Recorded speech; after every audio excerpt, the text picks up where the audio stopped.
اب بعض دفعہ لوگ کہتے ہیں کہ یہ اتنا طویل عمل ہم انجام نہیں دے سکتے، یا یہ کہ ہم سورہ اتنی اچھی طریقے سے نہیں پڑھ سکتے. تو پھر امام نے ایک دوسرا طریقہ بیان کیا اور ارشاد فرمایا دوسرے طریقے کے بارے میں، وَإِن لَمْ تُحْسِنِي ذَلِكَ وَلَمْ تُحْسِنِي، اگر آپ ان سوروں کو نہ پڑھ سکیں، کہ اگرچہ آپ نہیں پڑھ سکیں گی، تو پھر کیا کر رہے؟ کررتی قل هو اللہ احد 1000 مرۃ، یعنی پہلے سورہ حمد پڑھیں 100 دفعہ، پھر سورہ توحید پڑھیں 100 دفعہ، پھر آیت الکرسی پڑھیں 10 دفعہ، پھر اس کے بعد بجائے سورہ انعام کے اور ان سوروں کے اور پھر انشقاق سے لے کے آخر قرآن تک پڑھنے کے 1000 دفعہ سورہ توحید پڑھ لی جائے.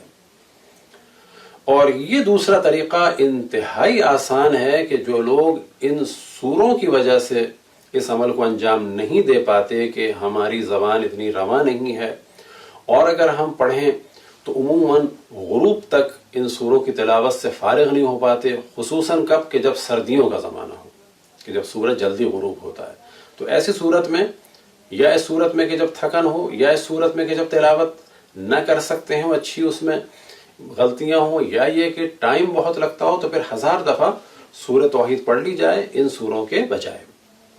تو ایک طریقہ مشہور طریقہ، دوسرا طریقہ کہ جس میں 1000 دفعہ سورہ توحید پڑھ لیا جائے. اسی طریقے کو بیان کیا ہے شیخ مفید نے، لیکن فرق بس اتنا سا ہے، اور لگتا ہے کہ شاید یہ بھی وہی دوسرا طریقہ ہو، کہ انہوں نے فرمایا ہے کہ جب وہ سورہ مخصوص اچھی طریقے سے نہ پڑھے جا سکتے ہوں نصف رجب کو، یا یہ کہ ان سورے پڑھنے کی طاقت نہ ہو، تو پھر کیا کیا جائے؟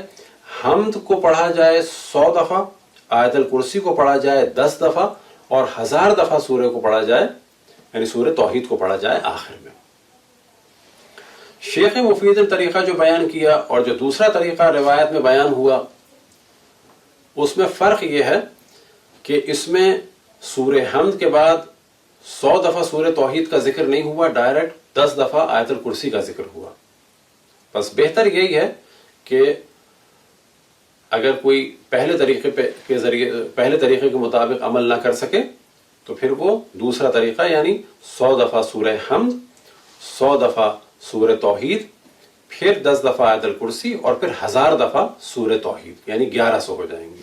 شیخ مفید کے طریقے کے مطابق بس 1000 دفعہ سورہ توحید، اور جو سورہ حمد کے بعد 100 دفعہ توحید ہے اس کا ذکر نہیں ہے. اب ممکن ہو کہ کوئی اور روایت ہو جو ان کو ملی ہو، اور ممکن ہے کہ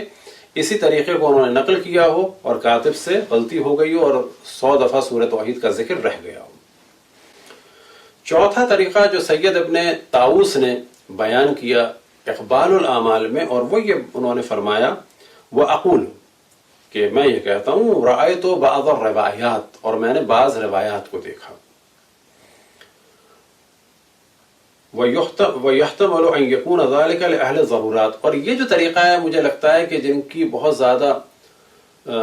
ضرورت ہو اور وہ نہ کر سکتے ہوں پورے عمل کو، یا یہ کہ وہ سفر میں ہوں، یا یہ کہ بہت زیادہ ان کی کوئی مشکل ہو، تو وہ کیا کریں؟ فیجزی ہے قرأت قل هو اللہ احد 100 مرۃ، کہ وہ نماز ظہر اثر کے بعد عمل ام داؤد کو اس طرح سے انجام دے دیں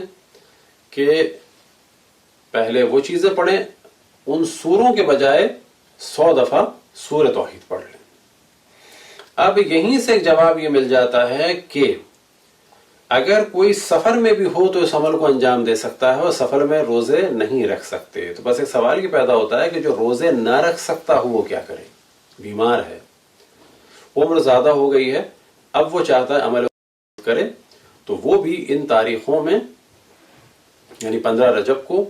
عمل ام داؤد کو انجام دے سکتا ہے، کیونکہ وہ روزے نہیں رکھ سکتا. وہ کہ اگر روزہ ہو تو یہ عمل بہت ہی بہتر ہے. لیکن کیونکہ یہاں پہ روایت سے استدلال ہوا کہ سفر میں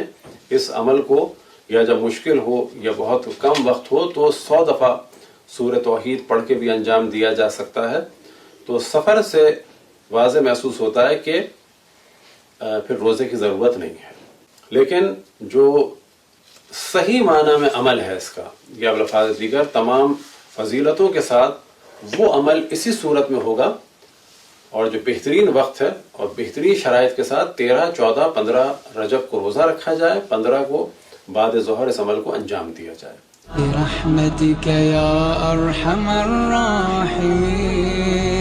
وصلى الله على محمد وآله الطاهرين.